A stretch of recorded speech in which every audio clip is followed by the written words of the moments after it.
Hello friends.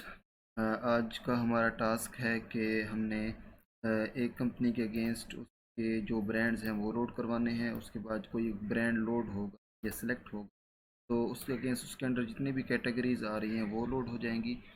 इसका database structure मैं आपको दिखा देता हूँ। यहाँ पे हमारे पास टेबल्स हैं। सबसे जो पेरेंट टेबल है वो कंपनी है। कंपनी के अंदर मल्टीपल ब्रांड्स हैं और हर ब्रांड के अंदर मल्टीपल कैटेगरीज हैं। यहाँ पे रिलेशंस मैंने क्रिएट किए हुए हैं कि वन कंपनी है multiple brands and one brand है कैटेगरीज। तो वन टू मैनी का रिलेशन है इन टेबल्स में। और टेबल्स के अंदर मैंने कुछ डमी रिकॉर्ड्स ऐड कर दिए हैं अकॉर्डिंग टू देयर रिलेशंस। यहाँ पे एक दो कंपनीज हैं और दोनों कंपनी के अंदर ब्रांड्स हैं। ये ब्रांड्स का टेबल है। और उसके बाद ब्रांड्स के अंडर हमारे ब्रांड्स के बाद कैटेगरीज हैं तो कैटेगरीज भी यहाँ पे ऐड हुई हुई। तो हमने करना ये है कि जब भी एक कंपनी सेलेक्ट होगी तो उसके अंडर जो उसके ब्रांड्स हैं वो लोड हो जाएंगे। उसके बाद जब कोई ब्रांड सेलेक्ट होगा तो जितनी भी कैटेगरीज आ रही हैं वो लोड हो जाएंगी। तो इसका जो बेसिक वर्क है वो मैंने किया हुआ है HTML का। जो हमारे इनपुट फील्ड्स सेलेक्ट बने हुए हैं, ठीक है। यहाँ पे क्यूरी लगाई हुई है मैंने। कंपनीज हैं टेबल के अंदर वो सारी यहाँ पे डिस्प्ले हो रही हैं। उसके बाद जब भी कोई कंपनी सिलेक्ट होगी तो ब्रांड्स के अंदर जस्ट वही ब्रांड्स डिस्प्ले होंगी जो ऊपर कंपनी सिलेक्टेड होगी।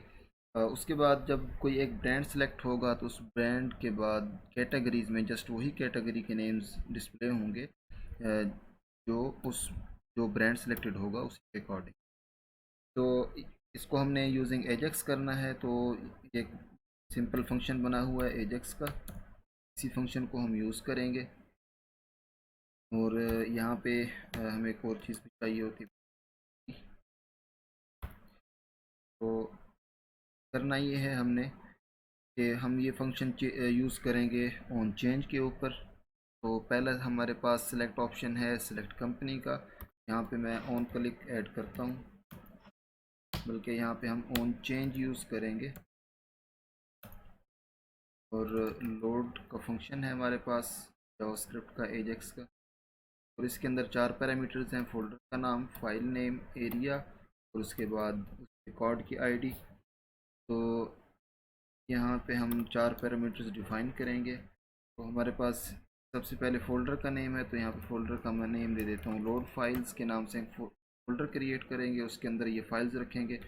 उसके बाद दूसरा पैरामीटर होगा लोड फाइल का, मतलब हमने कौन सी फ़ाइल लोड करवानी है। तो यहाँ पे मैं कर देता हूँ लोड ब्रांड्स। और उसके बाद हमारे पास थर्ड पैरामीटर है कि हमने फाइल को लोड किस एरिया के अंदर करवाना है।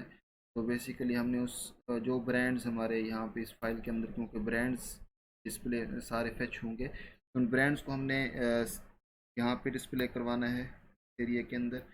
तो इसको एक मैंने आईडी दी हुई है ब्रांड आईडी। तो यहाँ पे मैं इसको ब्रांड आईडी दे देता हूँ। उसके बाद लास्ट पैरामीटर है हमारे पास आईडी, कि उस करंट रिकॉर्ड की आईडी, क्योंकि हमने वहाँ पे क्यूरी ऐड करनी है इस फाइल के अंदर। तो वहाँ पे हमारे पास उस कंपनी की आईडी जाएगी जो कंपनी सेलेक्ट हो रही है। तो जो भी करंटली कंपनी सेलेक्ट होगी तो उसकी आईडी ले जाने के लिए हम कर देते होते हैं दिस डॉट वैल्यू। तो जो भी रिकॉर्ड सेलेक्ट होता है तो उस जो वैल्यू सेट हुई होती है वही वैल्यू फैच हो जाती है। तो यहाँ पे ऑप्शन के अंदर मैंने यहाँ पे डिस्प्ले नेम डिस्प्ले करवाया हुआ है। और उसके अंदर ऑप्शन के अंदर वैल्यू का एट्रीब्यूट ऐड करके उसके अंदर हमने उसकी रिकॉर्ड की आईडी डिस्प्ले। तो यहाँ तक हमारा फंक्शन कंप्लीट है। अब हमने ये करना है कि फाइल क्रिएट करनी है और उस फाइल के अंदर हमने क्यूरीज ऐड करनी है। लेकिन वो करने से पहले हमें यहाँ पे ये रिकॉर्ड की आईडी साथ लेकर जानी पड़ेगी। तो यहाँ पे मैं question mark ID is plus ID. तो इस आईडी को हम उस फाइल पे जाके एक्सेस कर लेंगे गेट के मेथड से। तो यहाँ पे हम एजेक्स के फंक्शन के अंदर हम गेट का मेथड यूज़ कर रहे हैं। तो यहाँ पे मैं एक क्रिएट कर लेता हूँ एक फ़ोल्डर। कैट्स के नाम से मेरा प्रोजेक्ट है। यहाँ पे मैं एक फ़ोल्डर क्रिएट करता हूँ। लोड फाइल्स के नाम से, और इस लोड फाइल्स के अंदर हमारे पास एक फ़ाइल होगी लोड ब्रांड्स डॉट php के नाम से। और इसके अंदर हमने क्या करना है, सिंपली हमने यहाँ पे सबसे पहले डेटाबेस कनेक्शन करना है। या तो डेटाबेस का कनेक्शन ऑलरेडी इंडेक्स पे हुआ है, तो इसको मैं कॉपी कर लेता हूँ। कनेक्शन के बाद हमने ब्रांड सॉरी यहाँ पे बेसिकली कंपनी आईडी आएगी। Company ID is equal to $_get, और वहाँ से हम कीवर्ड यूज़ कर रहे हैं आईडी के नाम से। हमारे पास यहाँ पे कंपनी की आईडी आ गई। उसके बाद हमने क्यूरी ऐड करनी है।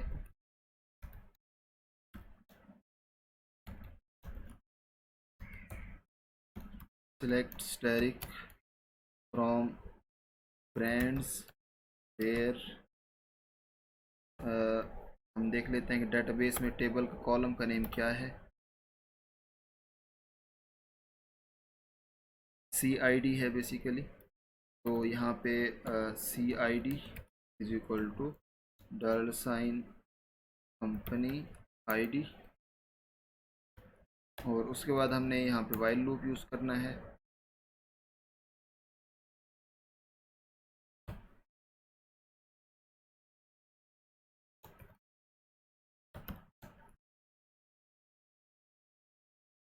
और हमने रिपीट करवाना है ऑप्शन। तो इसका मैं क्लोजिंग ब्रैकेट क्लोज कर देता हूँ यहाँ से, और यहाँ पे नीचे क्लोज कर देता हूँ। और यहाँ पे हमने ऑप्शन रिपीट करवाना है, तो यहाँ पे मैं लिखता हूँ ऑप्शन। और ऑप्शन के अंदर क्या होगा, ऑप्शन के अंदर यही कुछ होगा जो यहाँ पे कंपनी के अंदर हो रहा है। तो इसी ऑप्शन को मैं कॉपी कर लेता हूँ। यहाँ पे अब क्या होगा, $रो, यहाँ पे ब्रांड नेम डिस्प्ले हो जाएगा, और यहाँ पे ब्रांड आईडी डिस्प्ले हो जाएगा। सेव करते हैं और इसको मैं चेक करता हूँ,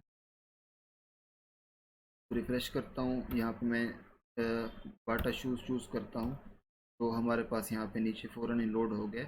इसके ये वाले दो ब्रांड्स, इस तरह मैं नाइक कंपनी चूज़ करता हूँ, तो यहाँ पे हमारे पास ब्रांड्स जो डिस्प्ले हुए हैं, एक इको है और दूसरा पोएटिक है। इसी तरह जब भी हम कोई ब्रांड सेलेक्ट करेंगे तो उसके नीचे उसी की कैटेगरीज डिस्प्ले हो जानी चाहिए। तो उसके लिए हमें क्या करना पड़ेगा, सिंपल बिल्कुल यही प्रोसेस है उसके लिए भी। तो हमने ब्रांड्स के ऊपर हमने लगाना है ऑन चेंज, और इस पे भी सेम वही फंक्शन हम कॉल करेंगे लोड वाला। ये 4 पैरामीटर्स वही सेम पैरामीटर्स होंगे, लोड फाइल्स के बाद यहाँ पे जस्ट फाइल का नेम चेंज हो जाएगा और एरिया चेंज हो जाएगा। तो यहाँ पे मैं कर देता हूँ लोड कैट्स डॉट php के नाम से हम फाइल क्रिएट करेंगे, और इसका जो एरिया होगा वो होगा कैट आईडी, चलिए ये वाली आईडी होती है।